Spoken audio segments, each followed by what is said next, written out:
A number of students which study in Azerbaijan, particularly in Baku, and that includes medical students.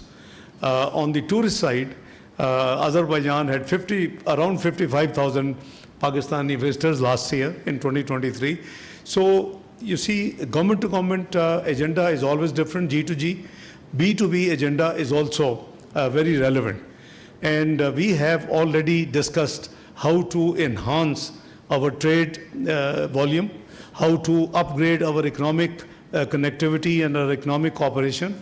And we both agreed that the depth of our relationship and our sincere affection for each other does not reflect the volume we have in terms of trade. So I remember when about a decade ago, when I went to Baku to hold the joint ministerial meeting, the Intergovernmental Commission, what we call, and representing Pakistan, I had the privilege and prerogative of calling on His Excellency, the President of Azerbaijan.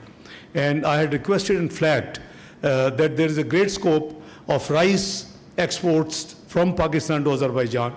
And I was thrilled when I got the news that His Excellency, the President, waived the duty, import duty in Azerbaijan of Pakistani rice. Now it is up to our own people, the private sector, the business community, the Rice Export Association of Pakistan, to take initiative, avail this great economic benefit. So you see, there is a long agenda we have. We are going to work together, and I have requested my brother, although I am in foreign affairs, but we both have to handhold the business community and increase the volume of business. So we are on it, both of us. Abdullah Moment, Dawn News. My question is from Foreign Minister Azerbaijan. Excellency, developing countries have great hopes from COP29, which will be held in Baku, Azerbaijan. At COP27 and 28, important achievements were made in setting up a loss and damage fund, which is a major demand of the developing countries. So what can developing countries expect from COP29? Thank you. Thank you for your question. You are absolutely right. The hosting and COP29 presidency is a great responsibility and at the same time, of course, a challenge for Azerbaijan. Relating to your question, Azerbaijan is also a part of the developing world. We very well understand, of course, the challenges of developing world. We were the very strong advocates of a global South interest during 4 years of our chairmanship in non-aligned movement. But at the same time, we also should take into account that the COP presidency has, some specific. Your role as a COP president is to navigate among 198 parties, because in order to get the successful outcome documents, you have to get a consensus among all parties. Some of them are part of the developing world, some of them are part of the developed world. And in order to keep this role in a right way, you have to be inclusive, you have to be neutral and transparent. At the same time, we believe that the Azerbaijani co-presidency, this is a great, let's say, news and opportunities for the developing countries, because, as I said, we very well understand the challenges of developing countries, and of course, all of them has their own challenges. We are very well aware about the challenges of Pakistan. I mean, from a climate change point of view, we remember the recent devastating flood in Pakistan, and from this perspective, of course, Azerbaijan will do its best.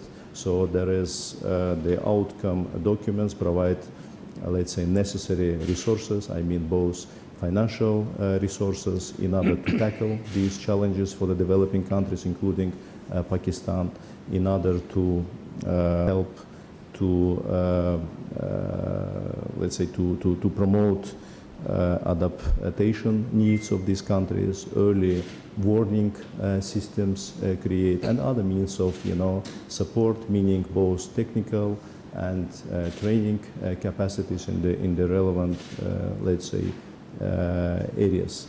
And at the same time, of course, we are hopeful that Pakistan will also help us in terms of during the negotiation processes, so that the Baku COP will be the really true, the really success story. I just add few words to what my Excellency brother said. I have flagged to my brother and to his delegation, the situation of Pakistan vis-a-vis climate change. Our emissions are less than 1%, and we are one of the most 7 vulnerable countries on the globe vis-a-vis climate change. I have also flagged to my dear brother that the flash floods 2022 caused $34 billion worth of losses to Pakistan, unfortunately. This was worked out not by Pakistan alone, but UNDP, Asian Development Bank, EU, World Bank, etc. So you see the deal with this, this menace, I would call, the climate change issues, you need climate finance. And we both agreed that we should work very hard. As Azerbaijan has the chair and presidency, we should try to mobilize the resources. It's easy to say that climate, change affected countries should go for what they call 4RF based, constructions and rehabilitation and resilient particularly. But it needs money, it needs finances, huge finances. Pakistan has afforded, but despite a very meaningful, but I would say relatively small, commitment from global community in Geneva post-floods. We are still, looking after and taking care of all those, post-climate works and reconstruction. Nestle pure life अपनाओ और hydrated रहो। बेहतर पियो, बढ़ के जियो।